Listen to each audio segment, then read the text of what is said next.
என்ன கௌசல்யா, என்ன பண்ணிட்டு இருக்க? இருக்கா, கொஞ்சம் நான் பிஸியா இருக்கேன். ரீல்ஸ் பாக்குறதெல்லாம் பிஸியா? உனக்கு தெரியுமா நான் ரீல்ஸ் பாக்குறேன்னு சொல்லிட்டு? என்ன பண்ணிட்டு இருக்க அப்படி போன்ல? சிலிண்டர் புக் பண்றேன்க்கா. சிலிண்டர் தீர்ந்துருச்சு, வீட்டுக்கு வேற கெஸ்ட் வராங்களாம். என்ன பண்றதுன்னு தெரியல. கடையிலேயே போய் வாங்கி கொடுக்க முடியும், வீட்டில் தானே சமைச்சு போட முடியும்.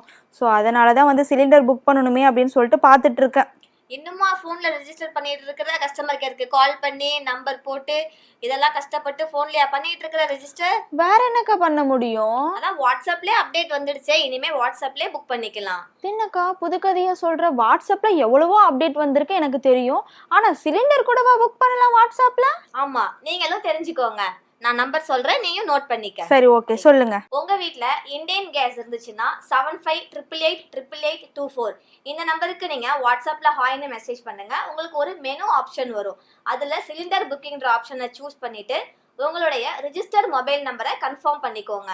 இதை நீங்க பண்ணிட்டீங்கன்னா உங்களுடைய சிலிண்டர் புக்கிங் வந்து அங்க ரிஜிஸ்டர் ஆயிடும். சரி, ஓகேக்கா. மத்த கேஸ் 2 இருக்குல்ல, அது ஹெச்பி பாரத்க்கு. உங்களுடைய கேஸ் ஹெச்பி அப்படின்னா 9222201122 இந்த நம்பருக்கு வாட்ஸ்அப்ல ஹாய் அனுப்புங்க. சேம் உங்களுக்கு மெனு ஆப்ஷன் வரும். அதுல சிலிண்டர் புக்கிங் இந்த ஆப்ஷனை சூஸ் பண்ணிட்டு ஃபர்தரா உங்களுடைய ரிஜிஸ்டர் மொபைல் நம்பரை கன்ஃபார்ம் கொடுங்க. உங்களுக்கு சிலிண்டர் புக்கிங் கன்ஃபார்ம் ஆயிடும்.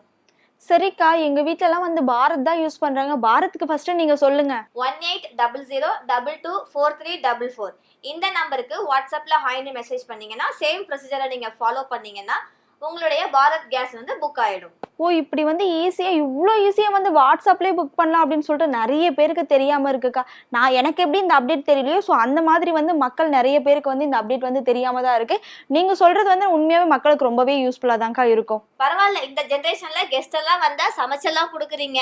நிறைய பேர் போன்ல தான் ஆர்டர் பண்ணி கொடுத்துட்டு இருக்காங்க. நான் கொஞ்சம் பெருமையா தான் நினைக்கிறேன் அந்த ஒரு விஷயத்துல உன்னை பத்தி. வேற என்னக்கா பண்ண முடியும்? சரி, நம்மளா இருந்தா பரவாயில்ல, போய் ஹோட்டல்ல வந்து வாங்கி சாப்பிட்டுக்கலாம். ஆனா வர்றவங்களுக்கு வந்து வீட்டுல சமைச்சு போட்டாதானே அதுதான் நமக்கும் வந்து மன திருப்தியா இருக்கும். இது மாதிரி நிறைய இன்ஃபர்மேஷன் உங்களுக்கு தெரியணும்னா மறக்காம நம்ம பேஜை ஃபாலோ பண்ணிக்கோங்க. இந்த இன்ஃபர்மேஷன் உங்களுக்கு ரொம்பவே யூஸ்ஃபுல்லா இருக்குன்னு நினைக்கிறோம். ஸோ இந்த மாதிரி நிறைய இன்ஃபர்மேஷன்ல உங்களை வந்து சந்திக்கிறேன். உங்களுக்கு வேற ஏதாவது அப்டேட்ஸ் வேணும்னா அதை நீங்க கமெண்ட் பாக்ஸ்ல சொல்லுங்க. நாங்க அதோடைய அப்டேட்டை இன்னொரு நாள் வந்து தர்றோம்.